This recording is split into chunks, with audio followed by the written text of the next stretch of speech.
Hey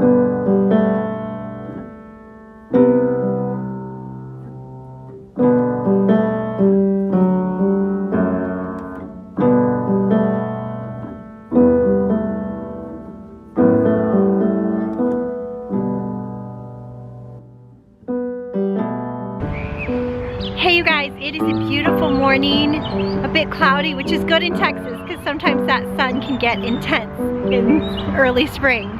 It's a beautiful morning, the birds are chirping, and I am out in the garden. Let me show you what I'm doing today. This spring in the front yard garden is going to be a little bit different because we need to do some rebuilding. Raised beds are just falling apart. Even the rooster, El Gallo, needs to be painted again. Falling apart. Falling apart. Tomatoes are growing great though. Garlic is in. But I only really have 3 raised beds to garden in. This one that I built, this one, and this one. So I'm gonna be a little bit limited in the things that I am planting. This bed behind me is mostly cool weather things that are gonna come out and we're gonna eat in just this coming week, just in a few days. These beautiful melons came up all by themselves from last year, probably from seed from last year. So it worked really good last year to grow the melons up over and put them in these little mesh bags to protect them. And we came up with a lot of good melons that were so tasty. And if you can grow on your own in my garden and just come up by yourself and thrive, then I'm interested in you.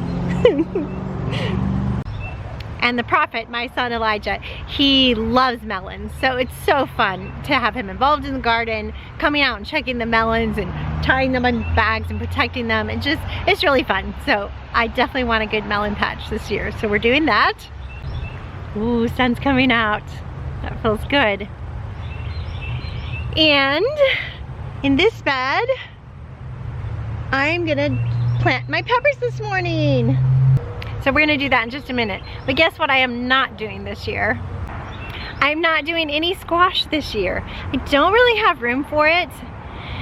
And to be honest, with the squash vine borer here in Dallas, Texas, in North Texas, it's just really a battle. Like, even if I grow resistant varieties, like if I were gonna grow squash, lemon squash, rampicante, or trumpet squash, and those 8-ball squashes for the green zucchini type squashes are your best bet. Those ones that have a solid stem do much better against the squash vine borer, who just bores in there in that stem and just ruins your whole plant from the bottom up.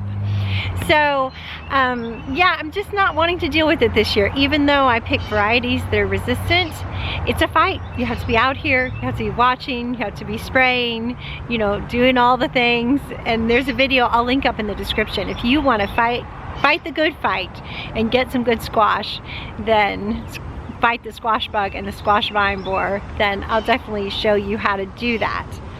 But this year, I just don't have the space and I'm just not into it. I'm not feeling it. So no squash this year. So we're gonna do our normal greens and our melons and our peppers and of course those luscious tomatoes. This year I'm doing all banana peppers, some Edvarsky peppers, and what else? Lunchbox peppers. All peppers that my family loves to eat. No hot peppers this year because we just weren't eating them. So yeah, let's get planting.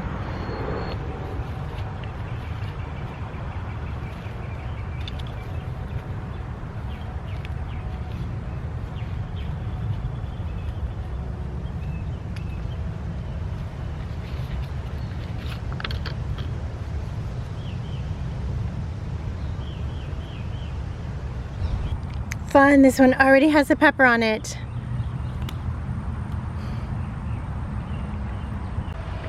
I have really, really gotten fond of banana peppers in my garden because I can just eat them raw, slice them up with dip and eat them raw, or we can cut them up and put them in recipes just for a little pepper flavor. So yeah, they grow much better than even the bell peppers. They grow really well here in Dallas, Texas at least. So yeah, I'm loving them.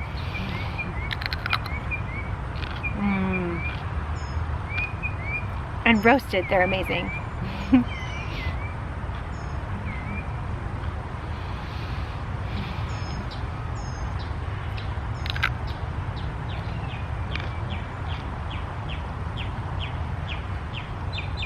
And here under this tunnel trellis, I'll be able to provide them easily with lots of shade, which shade is the name of the game in Texas. Shade and mulch is your friend coming into the warm season.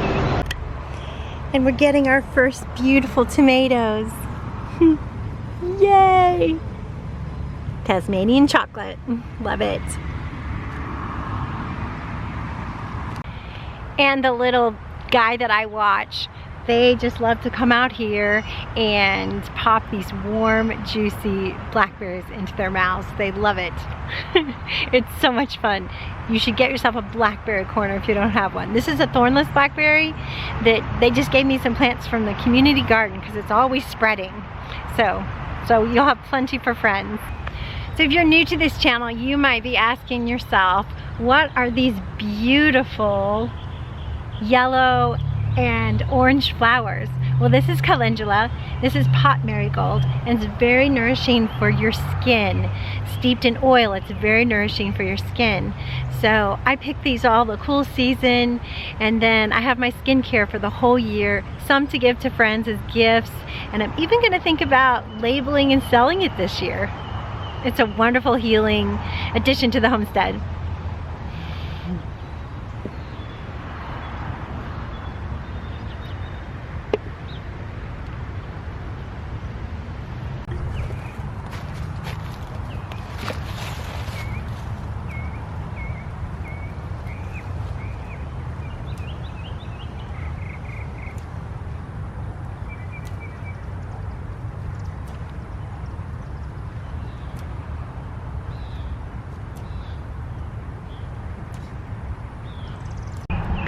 Now it is too late to plant pot marigold in Dallas, Texas.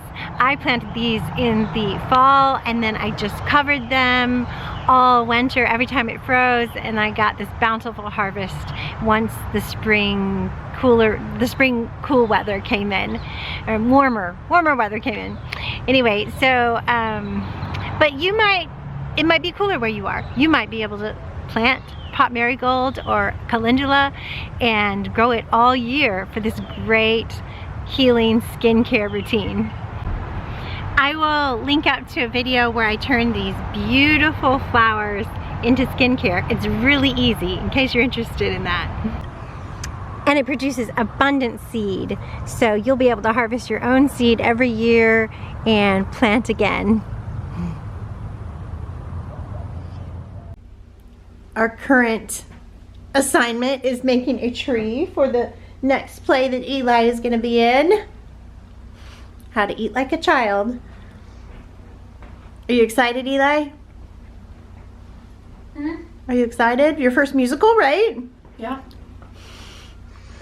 We'll show you guys the finished product. This is before. It's coming together thanks to my talented daughter, Rose. We added a cute owl.